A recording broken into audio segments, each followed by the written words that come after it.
Miami Police File, The ONell Case, by Gina D.B. Clemen.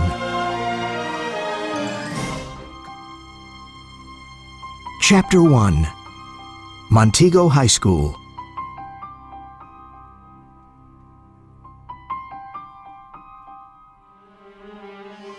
Montego Bay is a beautiful tourist town on the east coast of Florida, near Miami Beach.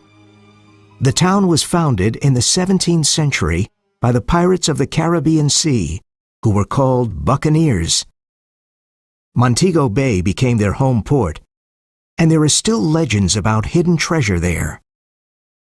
The new Montego Bay Wax Museum opened recently. It is a big tourist attraction with wax statues of famous explorers, buccaneers, sea captains, slave merchants, and criminals. Our story starts one Friday morning in October at the Martins' home. Bill and Michelle Martin lived with their parents in a nice old house. Bill was a tall boy of 16 with brown hair and blue eyes.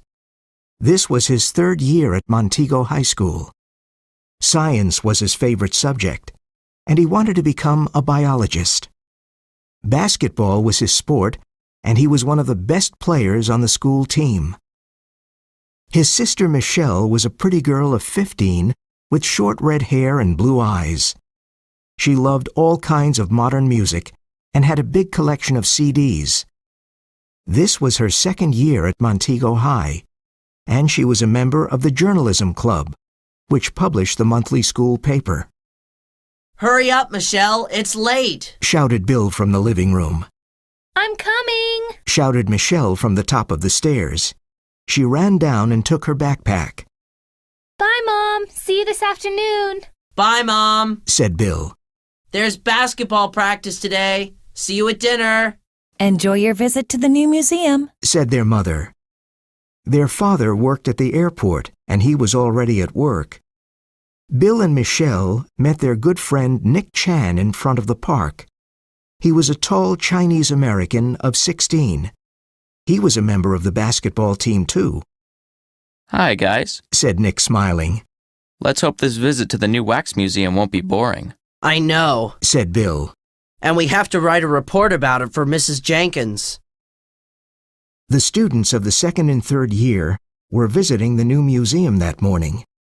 It was part of their local history course with the new history teacher, Mrs. Jenkins. The old teacher, Mr. ONell, disappeared mysteriously before the summer.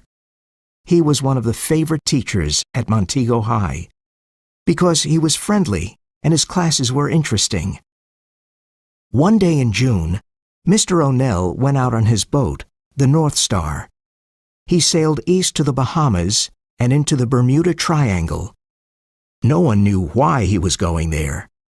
The Coast Guard found his boat a few days later, but he was missing. Only his dog was on the boat. They took the North Star back to the Montego Bay port and left it there. The Miami police said Peter ONell was missing because his body was never found. They opened a police file and gave it a number. File number 113, the ONell case. Where was Peter ONell? No one knew. It was a mystery. The local newspaper, the Miami Times, wrote a lot of articles about the ONell case. The last one said, "Peter ONell, another victim of the Triangle?" July 10. A month after the disappearance of Peter ONell, the police are still trying to solve the case. The 45-year-old history teacher and expert scuba diver disappeared during a boat ride in the waters of the Bermuda Triangle. Police Sergeant Robert Walters says, "People, boats, and airplanes often disappear in the Triangle, and no one knows why. Could Peter ONell be another victim of the Triangle? However, the case is still open. We hope to have an answer one day." Bill, Michelle, and Nick met their friends and teachers outside the museum. There were a lot of rooms and exhibits with wax statues. There were also models of old Spanish sailing ships and maps of the Caribbean islands on the walls, These statues scare me. said Michelle. They look like real people. You're right. Said Juanita, one of Michelle's friends. Those glass eyes give me the creeps. Look at that one. Said Nick, laughing. He looks like Mr. Branson, our math teacher. Look at the small beard and the green eyes.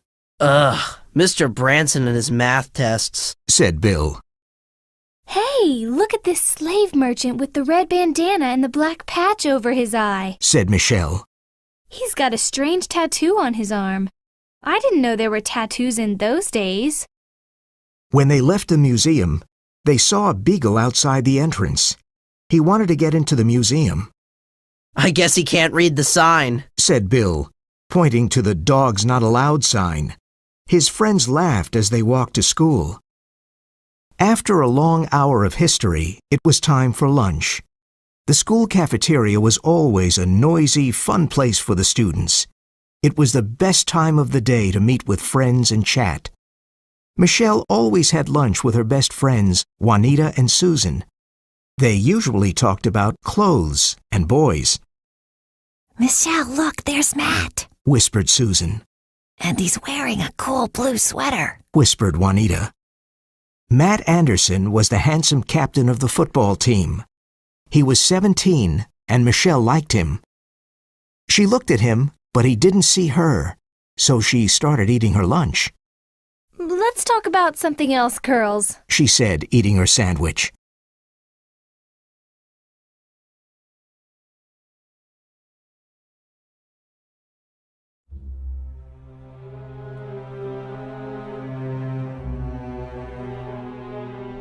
Chapter 2. At the Port.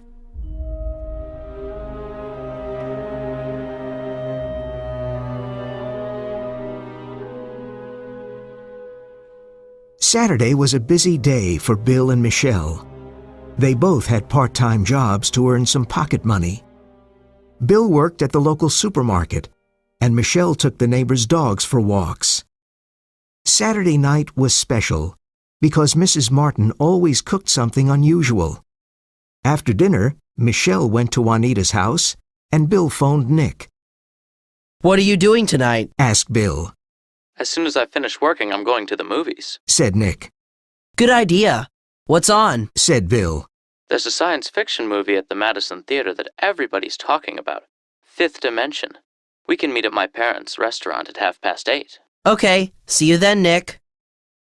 Nick's parents had a Chinese restaurant near the port, and he always worked there on weekends.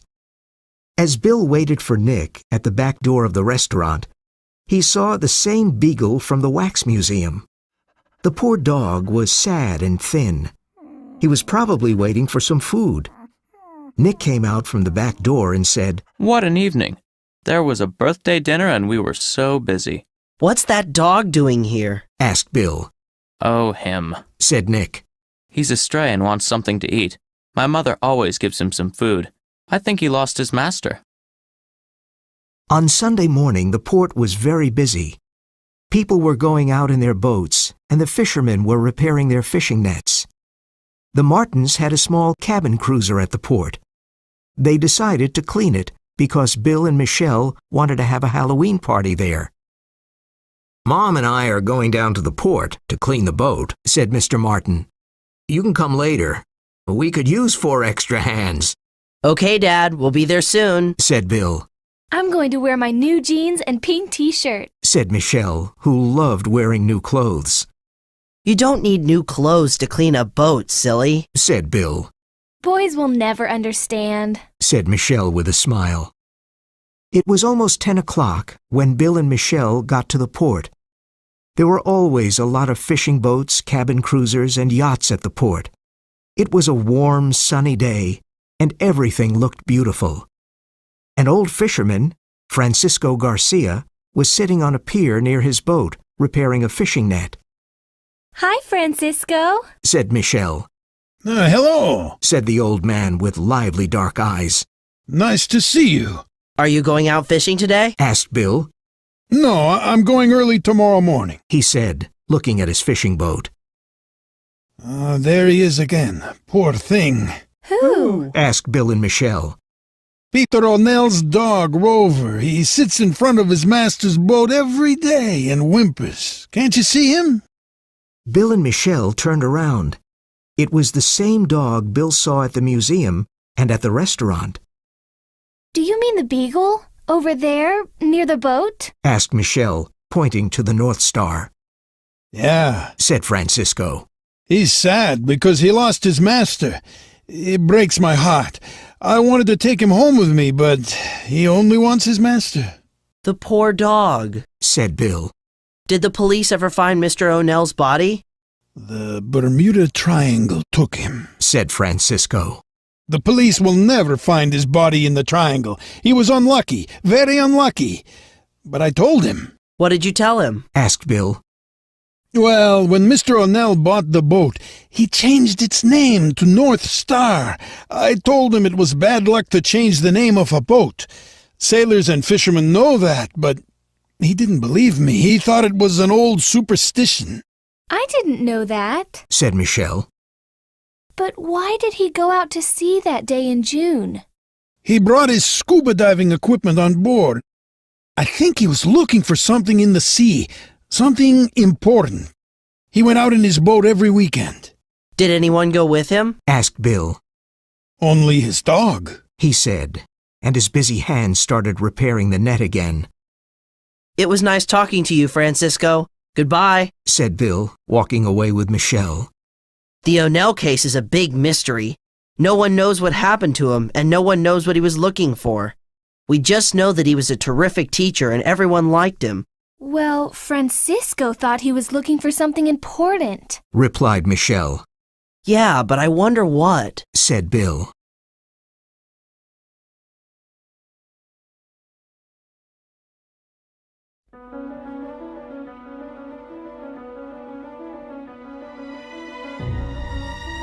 Chapter 3.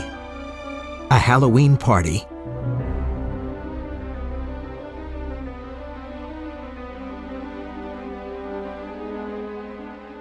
Saturday, October 31, was Halloween, and the town of Montego Bay was ready to celebrate it.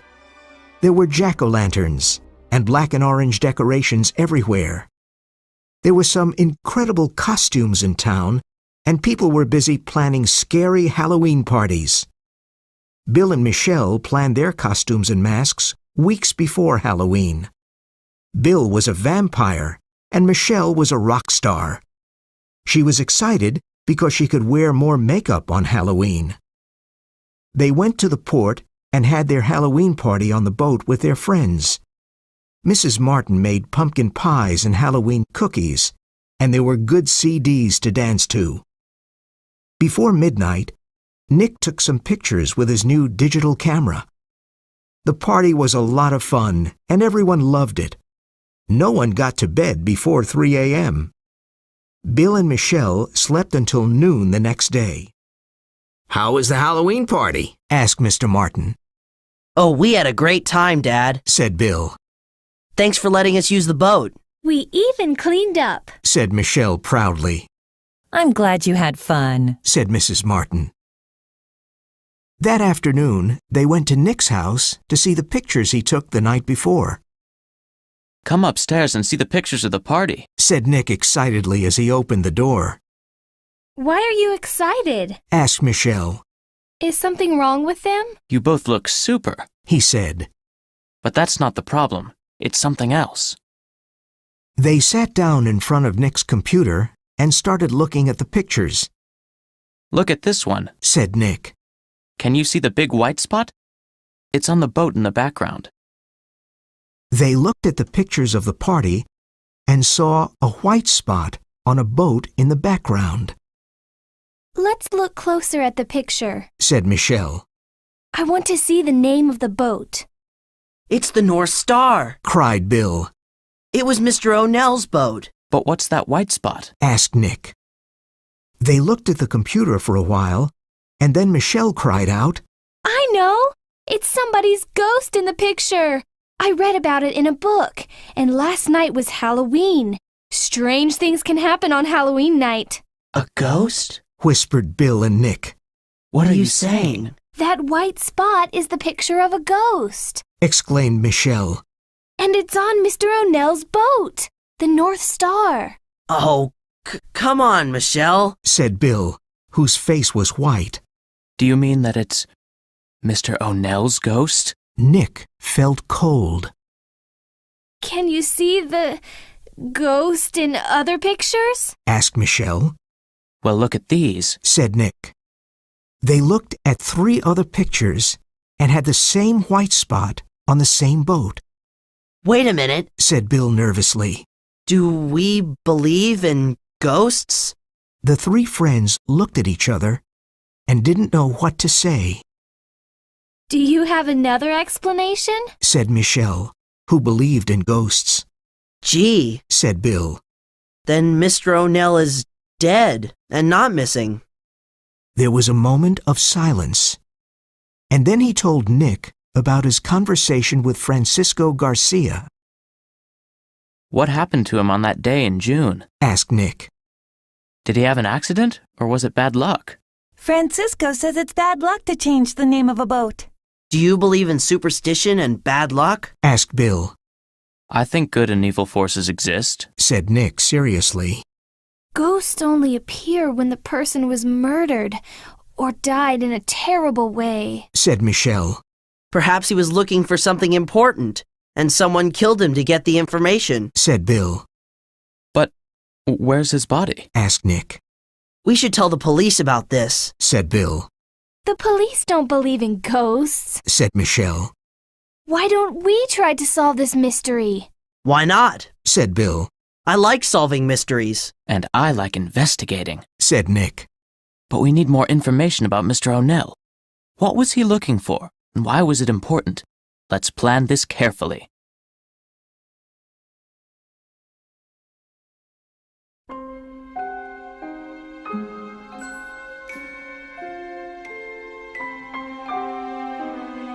Chapter 4.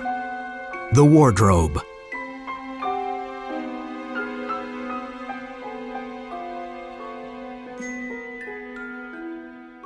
Nick's room was the perfect place to plan things, Let's find out more about Mr. ONell, said Bill. Where did he live? I'll look it up in the phone directory, said Michelle. Here it is. His address was 1857 Stockton Street. That's behind the port. Let's try and get into his house. But I'm sure the police already went there, said Nick. Yeah, but perhaps they didn't examine everything, said Bill. Let's go there after dark with our flashlights. When? Asked Nick excitedly. How about Tuesday after dinner? Said Bill. When the school bell rang at 3:30 p.m. on Tuesday afternoon, Bill, Michelle, and Nick hurried home. They did some homework and met at 7. It was a windy autumn evening. They walked to the old part of town, and Peter ONell's house appeared behind some tall trees. It was a white wooden house with a brown roof and a small garden. They were surprised to see his dog sitting outside the door. He recognized Nick from the restaurant and went to him. Look who's here, said Nick, smiling. Hi, Rover, what are you doing here? He's still looking for his master, said Bill. He's friendly, said Michelle, stroking him. Let's go to the back of the house and see if the door is open, said Nick. Rover followed them. The back door was locked, so they opened the kitchen window and climbed in. They stood in the dark kitchen for a moment. Everything was silent. We're in Mr. ONell's house, said Bill. This is weird. Let's start looking for clues, said Michelle. Where can we start? Asked Nick. Look, Rover's going to the living room, said Michelle. Let's follow him. The living room was small, and there were 2 armchairs near the window. There was a big color photograph of ONell and his dog on a small table. Michelle looked at the photograph. It was probably taken on his boat in the summer. Look, he's got a strange tattoo on his arm. It's a peace sign, said Bill. They were popular in the 1970s. Rover led them to the hall and sat down in front of a door. He barked and put his paw on the door. Let's open it, said Michelle. She was scared, but she opened the door. There were stairs that went to the dark basement, and the air was cold. Bill and Nick turned on their flashlights and slowly went down the stairs, and Michelle and Rover followed them. They looked around and saw a few boxes of books, some diving equipment, and a big wooden wardrobe. Rover went to sit in front of the old wardrobe and started barking. Why is he barking at the wardrobe? Asked Nick as he stroked the dog's head. He barked again and looked at Nick with his big brown eyes. Then he began pushing the wardrobe door with his paw. Let's open it, said Nick. His heart beat fast as he turned the key and opened the door. He saw 2 scuba diving suits. There's nothing interesting in here, he said, closing the wardrobe. Rover barked again and pushed the door with his paw. Nick opened the wardrobe again and looked inside carefully. Could there be something behind this wardrobe? Said Michelle. Like in mystery novels, Michelle? Said Nick, laughing. Yes, exactly, said Michelle. Come on, let's try and move it to one side. Okay, let's try, said Bill. The wooden wardrobe was very heavy, but they were able to move it a bit. Rover was right. There was a small opening to a tiny room.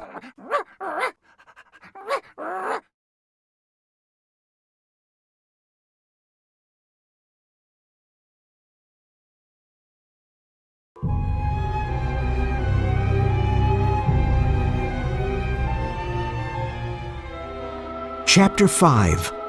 A Secret Closet. This is super, said Michelle. We discovered a secret room. You mean a secret closet, said Nick, moving his flashlight around. It's very small. There were 2 big maps and some newspaper articles on the walls and a diary on an old chair. This is cool, said Bill. I don't think the police knew about this place. And it's probably full of clues, said Nick. The maps on the wall show the Bermuda Triangle, the sea between Miami, Puerto Rico, and Bermuda. There were red pen marks on the maps. Mr. ONell was probably trying to find a particular spot in the Bermuda Triangle, said Nick. Listen to this headline from the Miami Times, said Michelle. Ship with precious cargo disappears in the Bermuda Triangle. Let's see, said Bill, holding up his flashlight. The 3 of them started reading the newspaper article on the wall. A small ship, the Pelican, disappeared in the Bermuda Triangle last week. It was transporting ancient Roman and Greek artifacts bought in Europe by an important American museum. The artifacts are worth millions of dollars, and they are now probably sitting on the bottom of the Atlantic Ocean. I think I understand, said Bill. Mr. ONell was probably looking for the ship in the Bermuda Triangle. That's why these 2 maps are marked in the same place. And that's why he went out in his boat with his diving equipment every weekend, added Michelle. But why was he looking for them? Asked Nick. That's a good question, said Bill. I'm sure a lot of dishonest art dealers want to find those artifacts and sell them on the black market. It's a big business. They're worth millions of dollars. But Mr. ONell wasn't dishonest. I'm sure he was looking for them for another reason. Michelle started looking through the diary on the chair. Hey, look, she said. On June 7th, Mr. ONell wrote this note in his diary. Call Professor Ortega at Florida Historical Museum. That's the day before he disappeared. She paused for a moment and said, Perhaps Mr. ONell was working for the Florida Historical Museum, and that's why he was looking for the ship. That's a good explanation. He was an expert scuba diver, said Bill. Is there anything else in that diary? Michelle looked through the pages. On May 31st, he wrote, "Blackbeard still following me at sea." Who's Blackbeard? Well, he was a pirate centuries ago. I don't think it's him, said Nick. But Blackbeard could be the name of a boat. The boat that was following him. Perhaps the people on that boat were looking for the artifacts too. Let's go to the port and see if the Blackbeard is there, said Bill. All right, said Nick. But let's go now, it's late. And it's getting very hot in this closet, said Michelle. Suddenly, there was a loud noise upstairs. What's that? cried Michelle. We're not alone here, said Nick. Someone or something is in the house. They stood still for a minute. Well, Michelle, whispered Nick. You're the ghost expert. Whose ghost is upstairs? Oh, stop it, whispered Michelle, who wanted to get out of there. They got out of the secret closet and quickly pushed the wardrobe against the wall. They went upstairs silently and climbed out of the small kitchen window, followed by Rover. When they were outside the house, they heard another loud noise and ran away. Oh, that math test was impossible, said Nick, walking out of Mr. Branson's class angrily. I think he makes math hard for us, said Bill. I couldn't finish the last two problems. Me neither, said Nick. I studied until late last night, but it didn't help. Even Maria Lopez, who's a math genius, didn't finish the last problem. Hey, let's think about the big game against South Miami High tonight, said Bill. They're a strong team. And so are we, said Nick. That evening, the Montego High gym was crowded and noisy. The colors of the two schools were everywhere. Orange and purple for Montego, and black and red for South Miami. It was an important basketball game, and the local TV station was there to film it. Michelle sat with Juanita and Susan. Mike Anderson and his friends from the football team were sitting behind them, and this made Michelle nervous. I'm happy I wore my new sweater with the school colors, she thought. I hope Mike notices it. It was an exciting game, and everyone was cheering for their team. Montego High finally won and entered the Florida finals. Someone touched Michelle's shoulder. She turned around and saw Mike. Hi, Michelle, said Mike. Your brother played a great game. Oh, thanks, Mike. I'll tell him, said Michelle, who was happy because Mike talked to her. On the way home after the game, Bill, Michelle, and their friends walked by the Wax Museum. They saw Rover sitting at the entrance. He was whimpering. I wonder what Rover's doing in front of the museum at this time, asked Michelle. There's something about the place that attracts him, said Bill. But what? Remember the day when he tried to come into the museum with our class?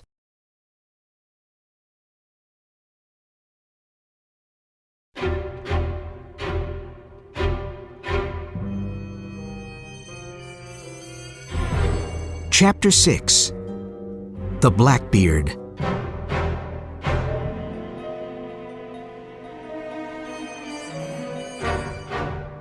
On Sunday, Bill, Nick, and Michelle continued investigating the case. This time they met in Bill's room. We have to find the Blackbeard and see who it belongs to, said Bill. I'm sure there's a connection between that boat and Mr. ONell. There's a naval registry office at the port, said Michelle. All boats at the port are listed there. Good, let's go to the port, said Bill. The Naval Registry was a small office near the Montego Yacht Club. Michelle went in and talked to the clerk. Hello, my name is Michelle Martin, and I need some information. Is the Blackbeard here? Let me check, said the clerk as he turned to his computer. Here it is. The Blackbeard. It's at Pier number 8. That's where the biggest yachts are. Can you tell me the name of the owner? Let's see. It's Mr. Julian Devereaux from New Orleans. Julian Devereaux? Said Michelle, surprised. Yes, Julian Devereaux. He and his wife are the owners of the new Wax Museum. Okay, thanks for your help, said Michelle. She met Bill and Nick outside and told them about the Blackbeard. Wow! Cried Nick. So Julian and Gertrude Devereaux are the owners of the Wax Museum and the Blackbeard, Said Bill. And they gave a lot of money for the new park. Said Nick. There's a connection. Said Michelle. Why were they following the North Star at sea? And what about the Wax Museum? Asked Nick. Why is Rover so attracted to it? This case is really difficult. Said Michelle. Well, Said Bill. we know that the Blackbeard is at the port, and that Julian Devereaux owns the boat and the Wax Museum. There was a moment of silence. And we know he's rich. Said Nick. But that's not much. The clerk said that Julian Devereaux is from New Orleans. Added Michelle. Let's go home and look on the web. At home, they got on the web and found some interesting information. Devereaux was the owner of a maritime museum in Charleston, South Carolina, and a new art museum in Houston, Texas. This man owns 3 museums. He's very rich. Said Michelle, grinning. And guess what you find in museums? Artifacts! Cried Bill and Nick. Like the ones ONell was looking for. Exactly! Said Michelle excitedly. So what's the next step? Asked Nick. Said Bill, looking at the computer screen. We have to find a way to get on the Blackbeard. We could find some evidence of Devereaux's connection to this mystery. The Blackbeard's at pier number 8. Said Michelle. We can go one evening when the museum is open. I don't want to meet them face to face. The museum's always open on Friday and Saturday evenings until 10 p.m. Said Nick. And the Devereaux are there on those evenings. Okay, Said Bill. listen to my plan. On Friday night, Nick and I will try to get on the Blackbeard. Michelle, you can sit in the coffee shop across the street from the museum. If the Devereaux leave the building, call me on my cell phone. Good plan. Said Nick. It was November and almost Thanksgiving, but the 3 friends could only think about the ONell case. On Friday evening, they met in front of the museum. It was cold and windy, and Michelle ordered a cup of hot cocoa at the coffee shop. She watched the museum entrance with her cell phone in her hand, ready to make a call. There was no one at the port that evening. The boys could hear their footsteps as they walked quickly past the North Star and turned left at pier number 8. The lights of the Blackbeard were on, and the 2 boys stopped behind a van. Someone's on the boat. Whispered Nick. What shall we do now? Let's wait here and see what happens. Said Bill. Suddenly, the lights went off. Julian Devereaux got off the yacht and into his sports car and drove away. Whew, Said Bill. They waited a few minutes and then got on the yacht. The glass door was closed but not locked, so it was easy to get in. He didn't lock it. He's probably coming back soon. Said Nick. Let's hurry. They turned on their flashlights. It was their first time on a yacht.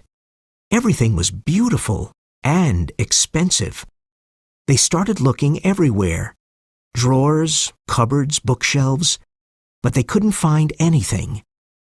Bill took a painting off the wall and turned it around, but he found nothing. He did the same with another painting, and this time there was an envelope on the back. Nick, look at this. Bill opened the envelope. Inside there was a map of the Florida coast and the Bermuda Triangle with some red pencil marks. It was almost identical to the maps in Mr. ONell's house.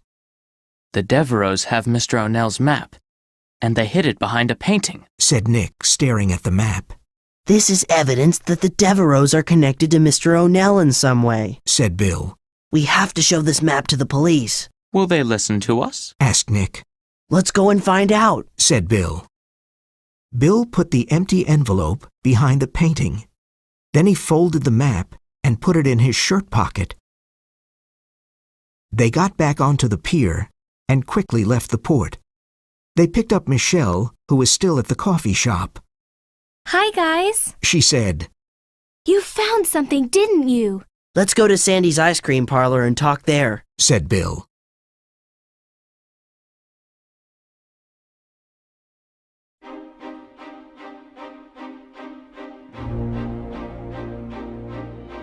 Chapter 7. Sergeant Walters.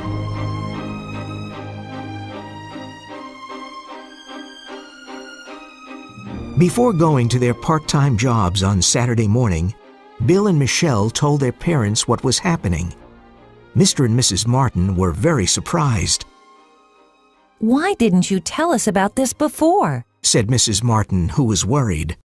You kids are amazing, said Mr. Martin. No one has solved this mystery, but perhaps you can. I remember Mr. ONell. He was a very nice man. I'm glad you're going to the police today.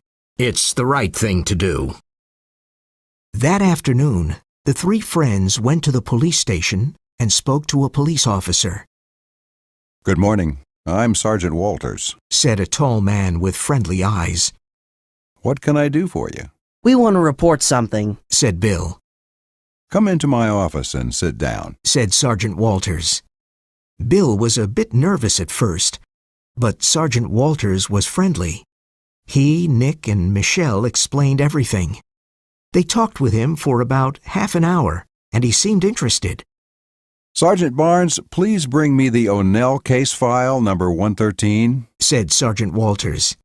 He looked through several papers in the file and then wrote something down. You three are good detectives, he said. But do you know that it is against the law to enter private property, like Mr. ONell's home and the Blackbeard? Bill and Nick were embarrassed, but Michelle was not. We wanted to help the police solve the case, she said seriously. We were looking for clues, but we won't do it again. The Devereaux are important citizens, said Sergeant Walters. They helped our community with their new museum, and they gave lots of money for the new park. The Wax Museum brings tourists and good business to our town. We don't have any real evidence against them. You found this map on their yacht, but anyone can have a map. But this map is identical to the ones we saw at Mr. ONell's house. And it was hidden behind a painting, said Nick. We want to solve the ONell case too, said Sergeant Walters. But I need better evidence.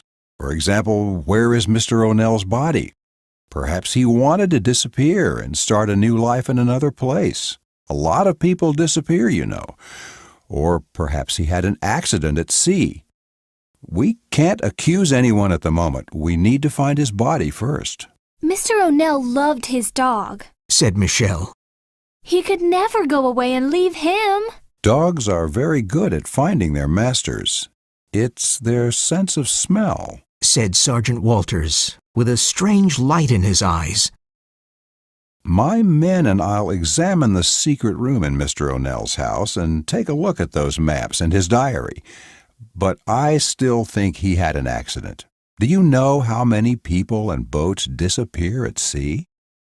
He got up from his desk and gave each of them his business card. Call me if you need me. They left the police station, and Bill said, Now we have to find the body before anyone will listen to us. Yeah, bodies are easy to find. They're everywhere, didn't you know? Said Nick, laughing. Oh, come on, don't worry, said Michelle. Remember what Sergeant Walters said? Dogs are good at finding their masters. It's their sense of smell. I think he's giving us a clue. Perhaps Rover can help us solve the case, said Bill. Nick thought for a moment. You can usually find him near the North Star, or at Mr. ONell's home, or at the Wax Museum, cried Michelle. Her cheeks were red with excitement. What attracts Rover to the museum? Something inside, said Bill. Yes, but what? Said Michelle. Let's find a way to get into the museum with Rover, said Nick. Dogs aren't allowed in the building, but there's a back door, the emergency exit. One of us can open it and Rover can go in. Great idea, Nick, said Bill. We can go tomorrow, said Michelle. It's Sunday, and there are always lots of visitors at the museum. No one will notice Rover. I hope. Okay, said Bill. Nick, Rover likes you, so you can wait outside the back door with him. Michelle and I'll buy tickets and go in. When we get to the back of the museum, we'll open the door and you and Rover can come in. Then we'll follow the dog and see what happens. Good, said Nick. My mother usually feeds him at 9 o'clock. I'll try to keep him at the restaurant tonight.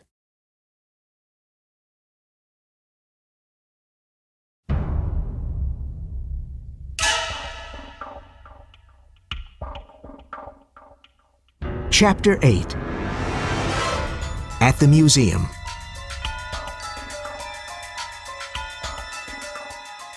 Bill and Michelle woke up early on Sunday morning. This was a very important day for them and Nick. They left their house at 9:30 and met Nick in the park. Hi, Nick, said Bill, looking at Rover's new red leash. The leash was my mom's idea, said Nick as they walked towards the museum. You and Michelle go ahead, and I'll wait for you outside the back door. That morning, a lot of tourists were buying tickets, so Bill and Michelle had to wait to get in. They went to the back of the museum and opened the emergency door. Nick and Rover went in quickly, and no one noticed them. Rover walked to the wax statue of the slave merchant with the black patch over his eye. Rover stopped in front of it and started sniffing and whimpering, and the noise got louder. Some tourists saw him, but they didn't stop. I think Rover found something, said Michelle. She and the boys looked at the 17th century slave merchant. Then Michelle noticed the tattoo on the statue's arm. Hey, look at that tattoo, whispered Michelle. Do you remember it? It's the same tattoo we saw in the photograph at Mr. ONell's house. The peace sign, whispered Nick. But they were popular in the 1970s. A slave merchant of the 1600s didn't know about peace signs. Rover started barking. He's found something, said Bill, as the barking got louder and the dog became more excited. Could that be his master? said Nick, his voice trembling. But it's a wax statue, said Michelle weakly. Yeah, but look at the tattoo, said Bill. Is that a wax statue? Or is it someone's body? They felt cold, and their hearts started beating fast. Suddenly, their legs felt weak. But how is it possible? Nick couldn't finish his sentence. Rover's bark got louder, and the museum guard came by. I'm sorry. Dogs aren't allowed in the museum, he said. Please take him out. No, we're not taking him out, said Bill angrily. You must obey the rules of the museum or I'll call the police. No, said Bill angrily. We'll call the police. Michelle, do you still have Sergeant Walter's card? Of course I do, she said, taking out her phone. I'll call him. Several visitors stopped to see what was happening. Rover was very excited and barked loudly. Nick pulled on the leash to hold him back. Michelle called Sergeant Walters and asked him to come immediately. We have a body for you, she said with a trembling voice. More visitors stopped near them. Sergeant Walters, Sergeant Barnes, and 2 other policemen got to the museum in a few minutes. Sergeant Walters, we found Mr. ONell's body, said Michelle loudly. His dog led us here and started barking. We noticed that the tattoo on the statue is the same tattoo we saw in a photograph at Mr. ONell's home, a peace sign, popular in the 1970s, and this museum is owned by Mr. and Mrs. Devereaux. ONell's body? exclaimed Sergeant Walters. What are you saying? I want to look into this. He turned to the museum guard and said, I want to examine this statue carefully. Do you have a back room? Yes, I'll open it for you, said the guard.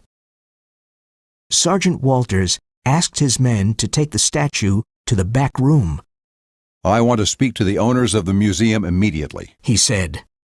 Mr. and Mrs. Devereaux are in their office upstairs. I'll go and call them. The guard was worried and confused. Sergeant Walters' men carried the statue to the back room, and Rover started following them. Nick pulled him back, but it wasn't easy. Sergeant Walters called the police station and asked them to send a medical expert. Then he turned to the three young people who were very excited about their macabre discovery. I don't know what we'll discover here, but something is wrong, and we're going to find out more about that wax statue. Your detective work was excellent, and you helped us a lot, but now it's the responsibility of the police. Call me in a few days, and I'll tell you something more. Thanks for your help. The three friends were proud. They were helping the police solve the ONell case. When they left the museum, Nick took the leash off Rover, but he didn't run away. He stayed with them.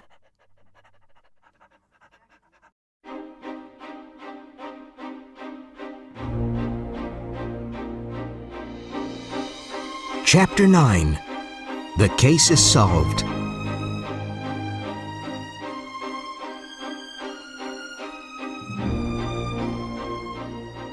Do you think that was really Mr. ONell's body? Asked Nick.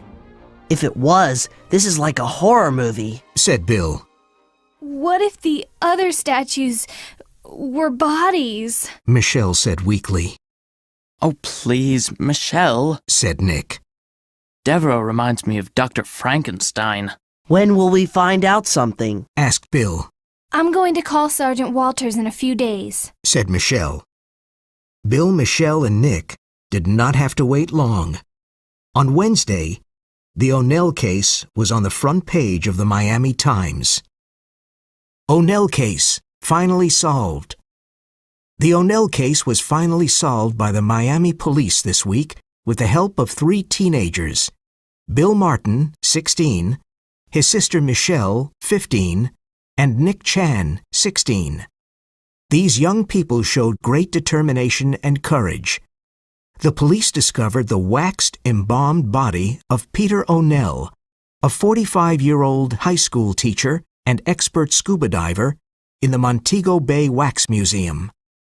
The macabre discovery was a big shock for everyone because he went missing in June of this year. The owners of the Wax Museum, Julian Devereaux, 46, and his wife Gertrude, 42, made a terrible confession. They killed Peter ONell. Peter ONell was working for Professor Dan Ortega, who is the director of the Florida Historical Museum. Professor Ortega asked him to find the ship with the 5 artifacts that disappeared in the Bermuda Triangle. The ship left the port of Naples, Italy, but never reached its destination in Miami. All radio contact was lost when the ship entered the Triangle. The museum bought these valuable artifacts in Greece and Italy to add to its beautiful art collection. Julian Devereaux owns an art museum in Houston and a maritime museum in Charleston. He knew about the lost artifacts and wanted to find them for his museums. He followed ONell's boat during his trips to sea. On June 8th, when ONell was scuba diving, Devereaux went on his boat and stole ONell's maps. These important maps showed where the ship and the artifacts were. ONell returned to his boat before Devereaux could leave it. He shot and killed ONell with his gun. With the help of his wife, he brought ONell's body back to his yacht, the Blackbeard. They had to eliminate the body, so they took it to the Wax Museum that night. Julian Devereaux is an expert chemist, and he embalmed the body. Then he put it in a bath of hot wax and made it look like a statue, the wax statue of a slave merchant of the 1600s. With a patch over one eye, a dark beard, and a red bandana, it was almost impossible to recognize ONell. But the expert chemist forgot to eliminate the tattoo on ONell's arm. With ONell's maps, Devereaux found the 5 artifacts in the Triangle and hid them in his museum in Houston. The priceless artifacts will return to the Florida Historical Museum next week. The Montego Bay Wax Museum is closed for now. On Saturday morning, there will be funeral services for Peter ONell. All the students and teachers of Montego Bay High School will be present. ONell's dog, Rover, who helped to solve this case, found a new home with Nick Chan and his family. After reading the article several times, Bill, Michelle, and Nick couldn't believe that they solved the case. But they were sad about ONell's terrible death. Now Michelle had a big story for the December issue of the school paper. She was suddenly the most popular member of the journalism club. The Devereaux almost committed the perfect crime, She said, Yeah, but they forgot about a dog's instinct and his sense of smell, said Bill, grinning at Rover. Let's celebrate at my restaurant, Said Nick, and Rover barked. That's super, Exclaimed Bill, Hey, let's walk down to the port and invite Francisco. Said Michelle. After all, he's part of this too. He was the first one to give us clues. At that moment, Michelle's phone rang, and she saw Mike's number on the display. Now, everything was really perfect.